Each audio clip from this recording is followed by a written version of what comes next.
இந்த லவ் பேர்ட்ஸை இன்றைக்கி நான் வெறும் 30 ரூபாய்க்கு வாங்கியிருக்கிறேன். அதை விட ஒரு பிரமாதமான விஷயம் என்னென்னா, இது வாங்கி ஒரே நாள்லேயே முட்டை விட்டுடுச்சு.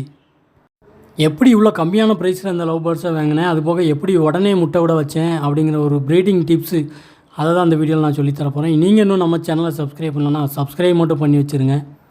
நீங்கள் இந்த விஷயத்தெல்லாம் ஃபாலோ பண்ணிங்கன்னா லவ் பேர்ட்ஸை ரொம்ப குயிக்காகவே உங்களால் ப்ரீட் பண்ண முடியும். இப்போ நான் வாங்கியிருக்கிறது வந்து பார்த்திங்கன்னா எல்லாமே அடல்ட்டு.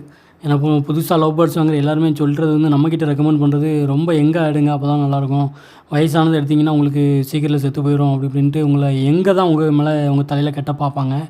நீங்கள் வந்து நல்ல அடல்ட்டாக எடுக்கணும். நான் எடுத்த பேர்டு வந்து ஆல்ரெடி வயிற்றில் முட்டை இருந்த மாதிரி தான் பேர்டை நான் செலக்ட் பண்ணி எடுத்துகிட்டு வந்தேன். அங்கே நிறைய பேர்டு இருந்தது. எது தேடி கண்டுபிடிச்சி எது வந்து பேரு ப்ளஸ் எதில் வந்து வயிற்றில் முட்டை இருக்குது அப்படின்னு சொல்லி பார்த்து கரெக்டாக செலக்ட் பண்ணி தான் நான் அந்த பேர்டை பிடிச்சேன். நீங்கள் லவ் பேர்ட்ஸை எங்கே வாங்கினாலும், பெட் ஷாப்பில் வாங்கினாலும் இல்லை ஃபார்மில் வாங்கினாலும் எங்கே வாங்கினாலும் இதை வந்து நல்லா பேராக இருக்குதான்னு ஃபஸ்ட்டு செக் பண்ணிக்கோங்க. மேல் ஃபீமேலாக இருக்குதா, ரெண்டும் வந்து ஃபுட்டு வந்து ஊட்டிக்கும், ஒன்று மாற்றி ஊட்டிக்கும். அந்த மாதிரி ஊட்டிக்கிட்டு இருந்ததுன்னா அந்த மாதிரி பேடை மட்டும் தான் ரெண்டையும் கரெக்டாக செலக்ட் பண்ணணும். இன்னொன்று, நீங்கள் வந்து ரொம்ப குட்டியாக வாங்கவே கூடாது. என்னன்னாலும் பரவாயில்லன்ட்டு அடல்ட்டு முட்டை விட்ட மாதிரி தான் வாங்கணும். வயிற்றில் முட்டை இருந்தாலும் சரி இல்லை குஞ்சோடு இருந்தாலும் சரி அந்த மாதிரி ஒரு பேடை எடுத்துகிட்டு வந்தீங்கன்னா தான் உங்களுக்கு ரிசல்ட்டு பெஸ்ட்டாக இருக்கும். நிறைய பேர் யார் கேட்டாலும் வந்து எங்கே வாங்குங்கன்னு தான் சொல்லுவாங்க. அப்படி வாங்கினீங்கன்னா உங்களுக்கு ரொம்ப டிலே ஆகும், ப்ரீட் ஆகாத மாதிரி இருக்கும். இது வாங்கினீங்கன்னா உங்களுக்கு ஒரே நாளில் கூட முட்டை விடும். அதேமாதிரி குஞ்சும் பொரிக்கும். இது ஆல்ரெடி குஞ்சு பொரித்து பழக்கம் இருக்கிறதுனால இப்போ இந்த டைம் கண்டிப்பாக இது குஞ்சும் பொரிக்கும். எப்படி இவ்வளோ கம்மியான ப்ரைஸில் வாங்கினேன்னா, இந்த பேர்ட்ஸ் எல்லாமே என்கிட்டேருந்து போய் அவங்க வீட்டில் ப்ரீட் ஆனது தான். அவர்கிட்ட நான் காசு கேட்டேன், எவ்வளோ அனுப்பணும் என்ன ஏதுன்னு கேட்கும்போது அவங்க வந்து காசே தேவையில்லைங்கிற அளவில் தான் இருந்தாங்க. ஏன்னா இது அவங்களாலையும் எங்கேயும் சேல் பண்ண முடியல, நிறையா பெருகவும் செஞ்சிருச்சுங்கிறதுனால ஏதாவது ஒரு காசை கொடுத்துட்டு எடுத்துகிட்டு போய்க்கோ அப்படின்னாங்க. நான் சும்மா விளையாட்டு கேட்டேன், 30 ரூபா ஒரு பீஸு போட்டு எடுத்துக்கிறேன்னு ஓகே சொல்லிட்டாங்க. அவங்க காசுக்காக இதை வளர்க்கலை, நான் தான் கேஜி செட்டப்லேருந்து எல்லாமே பண்ணி கொடுத்தேன். ஒரு ஆசைக்காக வளர்க்குறாங்க.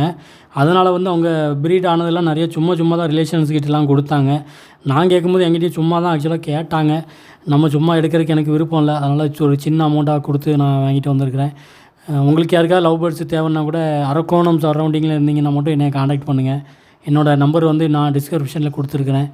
லவ் பேர்ட்ஸ் வாங்கும்போது எப்போவுமே நீங்கள் வந்து இந்த மாதிரி பெட் ஷாப்பில் போய்ட்டு வாங்குறத விட ஃபார்ம் வச்சுருக்கிறவங்க வீட்டில் வளர்க்குறவங்க கிட்டே போயிட்டு நல்ல பேராக இருக்குதா, அதேமாதிரி வயிறை பார்த்தாலே தெரியும். நான் தனியாக கொஞ்சம் பெருசாக இருக்கும் முட்டை இருந்ததுன்னா வயிற்றில், அந்த மாதிரி ஒரு ஃபீமேலை மேலேயும் எடுத்துகிட்டு வந்து போட்டிங்க அப்படின்னா அது ஈஸியாக உங்களுக்கு ப்ரீட் ஆகும், டக்குன்னு ரிசல்ட்டும் கிடைக்கும். ஆனால் யங்ஸ்டர் எடுத்துகிட்டு வந்தீங்கன்னா அது ஒன்றுக்கு ஒன்று சண்டை போடும், பேராகி முட்டை வைக்கிறதுக்குள்ள உங்களுக்கு போதும்னு ஆயிரும். பெட் ஷாப்பில் போயிட்டு வாங்கினீங்கன்னா அவங்க அடல்ட்டுன்னு சொல்லி யங்ஸ்டரை கூட சில டைம் கொடுத்துருவாங்க. அது உங்களுக்கு முட்டை வச்சு ப்ரீட் ஆகிறதுக்குள்ளே ரொம்ப டிலே ஆகும். யார் என்ன சொன்னாலும் நீங்கள் அடல்ட்டு நல்ல வயிற்றில் முட்டை இருக்கிற மாதிரி பேர்டு கிடைக்குதான்னு பாருங்கள். கிடைக்காத பட்சத்தில் நீங்கள் வந்து நல்ல அடல்ட்டாக பார்த்து வாங்குங்க. நல்ல அடல்ட்டு மேல் ஃபீமேலு பேராக இருக்கிற மாதிரி நல்ல பாண்டிங்காக ஒரு பேராக இருக்குதான்னு பாருங்கள். பக்கத்தில் உட்காந்துட்ருக்கும் கடிக்காமல், அந்த மாதிரி வாங்குங்க. எதுவுமே இல்லைன்னா நீங்கள் வந்து 2 பேராக வாங்கிட்டீங்கன்னா அதை வந்து பிரித்து போட்டுருங்க. மேல் தனியாக ஃபீமேல் தனியாக பிரித்து போட்டுட்டு கொஞ்ச நாள் கழித்து 2 சேர்த்து விட்டிங்கன்னா அது ஈஸியாக பேராயிரும். மற்றபடி நீங்கள் வாங்கி சும்மா விட்டிங்கன்னா அவன் 10 நாளில் முட்டை விடுன்னு சொல்லி உங்கள்கிட்ட கொடுத்துருப்பாங்க. உங்களுக்கு 10 வருஷம் ஆனால் கூட சில டைம் முட்டை விடாமல் போயிடலாம். அதனால் நீங்கள் இதெல்லாம் ஃபாலோ பண்ணிங்கன்னா தான் உங்களுக்கு குயிக்காக ரிசல்ட் கிடைக்கும். ஓகே வியூவர்ஸ், தேங்க்யூ ஃபார் வாட்சிங்.